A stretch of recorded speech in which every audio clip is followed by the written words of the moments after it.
I am here with Yousef Munayyer, non-resident fellow at Arab Center, Washington, D.C. Yousef, thank you so much for joining us. Yeah, it's good to be with you. I was just recalling that we did this a few elections ago, so I always want to hear what you have to say on many topics, but especially after Israeli elections. And you have also been extremely prolific on Twitter, giving a lot of analysis and framing. But I want to start for our listening audience. I want to ask you what's new in these election results. What's new and what's not new? Yeah, I think this is a great place to start because I think there's a lot from what we've seen before, but there are some genuinely important differences in this outcome. In a lot of ways, this election has been like several of the last elections that we've seen in recent years. They've really been about one man, Benjamin Netanyahu, and whether or not voters think he should be prime minister or not. In many ways, it's a sort of anti-ideological proposition. Should Netanyahu be the prime minister? It's not about whether you're a right-wing, left-wing, pro-peace, pro-annexation, whatever. It's really about this one person. And so coalitions have formed around this idea. And of course, Netanyahu's allies are primarily right-wing. But also some of his opponents are very much right-wing as well. And so ideology has not been the major defining factor in shaping these coalitions.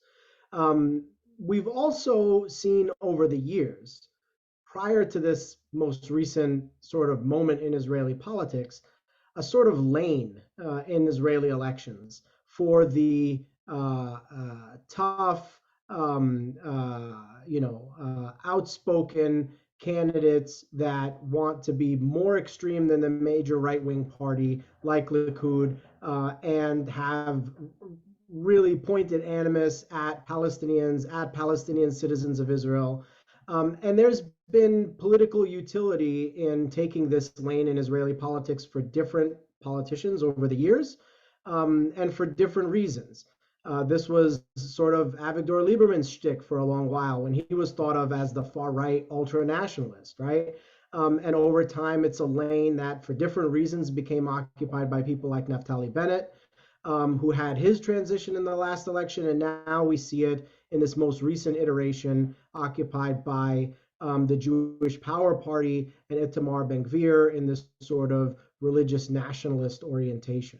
And so, that lane has been there for a long time, and while different people have occupied it, that's not exactly new.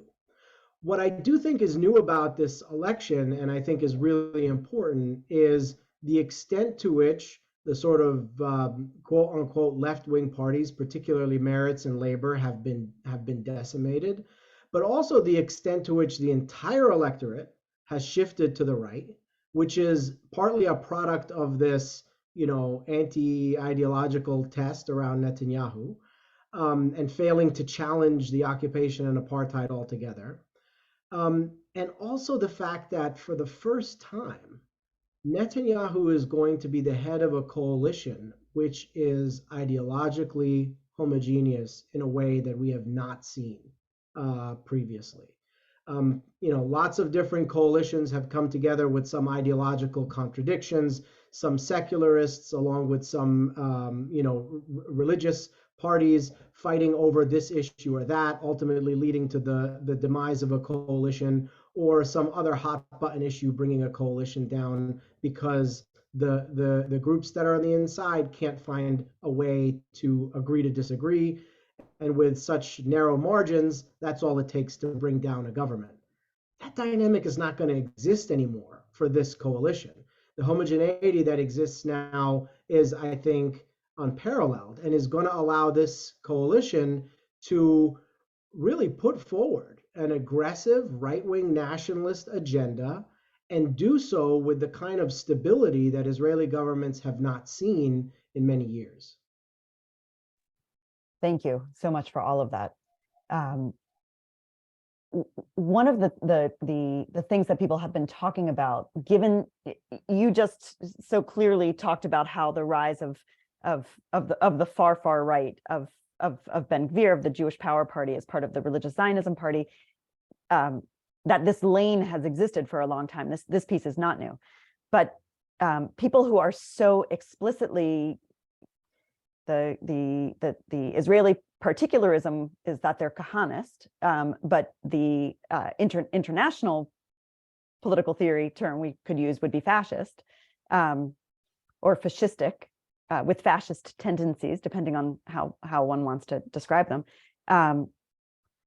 People have been talking about that we're facing now a test internationally about how normalized this party will be as part of the Israeli government. So I wanted to ask you, and one of the questions is expectations from the Biden administration or from other international parties, international bodies, for how they will receive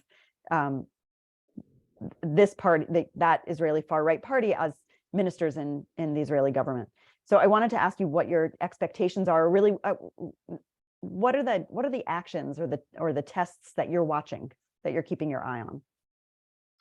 Yeah, I think, just on this idea of the lane being on the right end of the spectrum, if we understand that lane has sort of also always existed, and also understand that the center of political gravity in Israel over time has only moved rightward, right?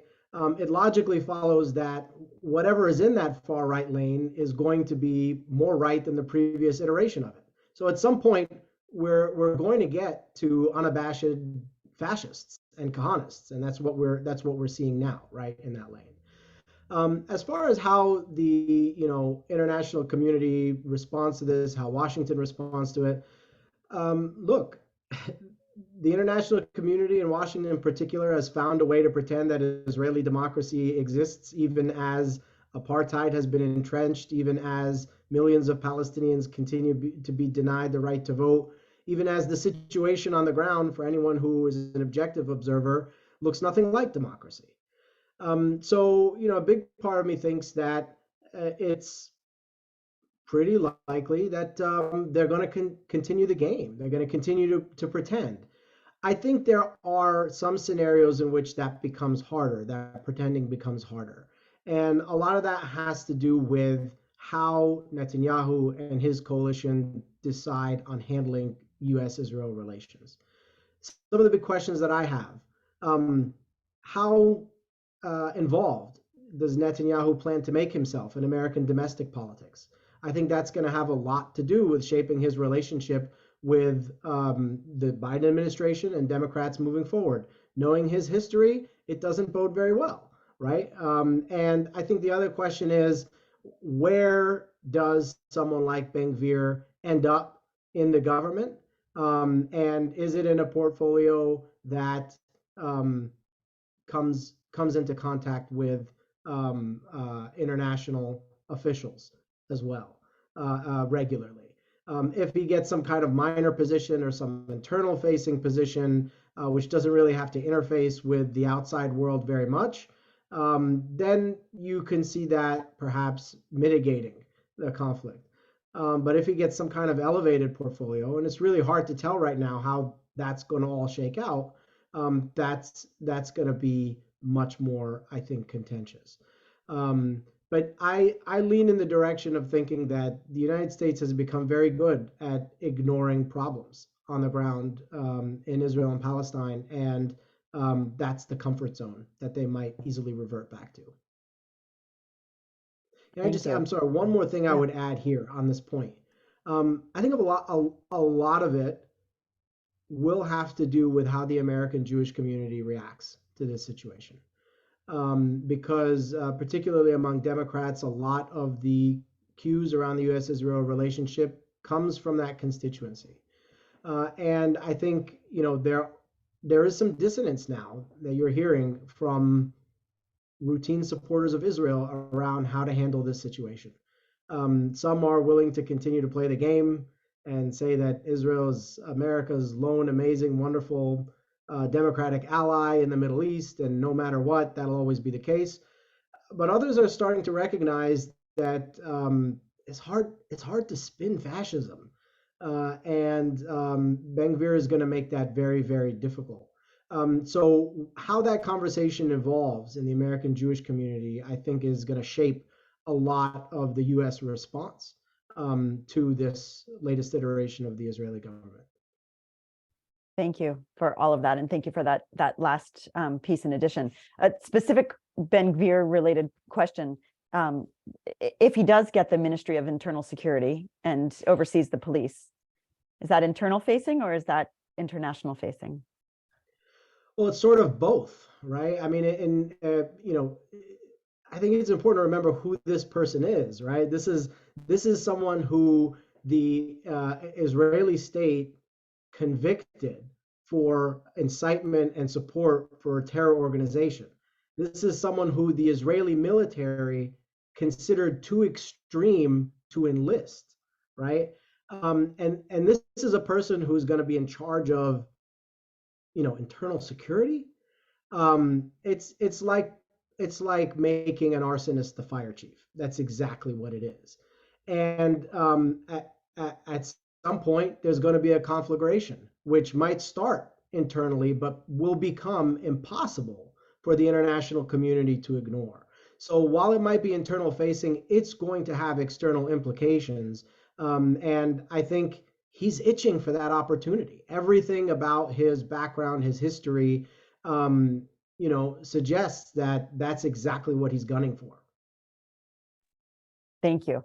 Yes, I think that's very helpful and important to hear and to think about, and also just to remember where he was. I think it was last May when he was setting up offices in Sheikh Jarrah as a way of instigating conflict and trying to create something larger.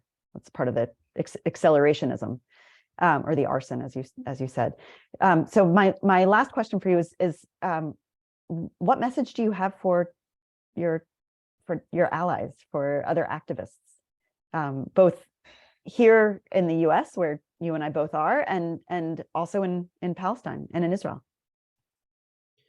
I mean, I think this is an important wake-up call for a lot of folks who thought that the previous government was some sort of answer or some sort of silver lining or opportunity to even take a breath.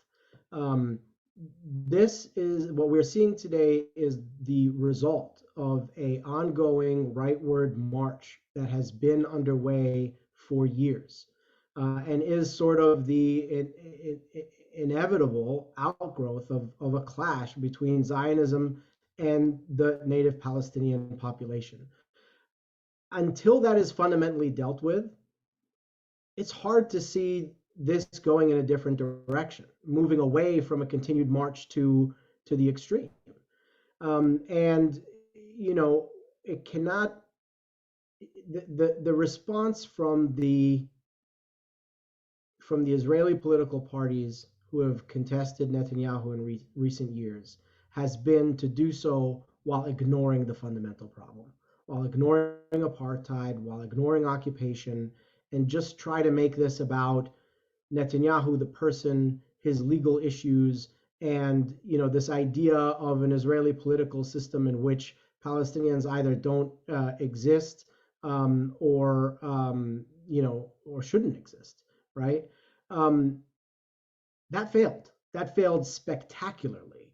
And I think there needs to be some major questions now about what is the right path forward.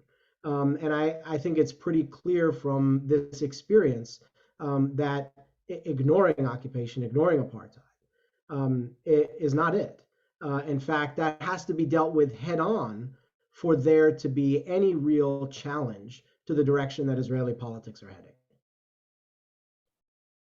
Thank you so much, Yousef. This has been so helpful. It is always so good to hear your thoughts and your analysis, and I am so grateful. So thank you. Yeah, it was great to do it.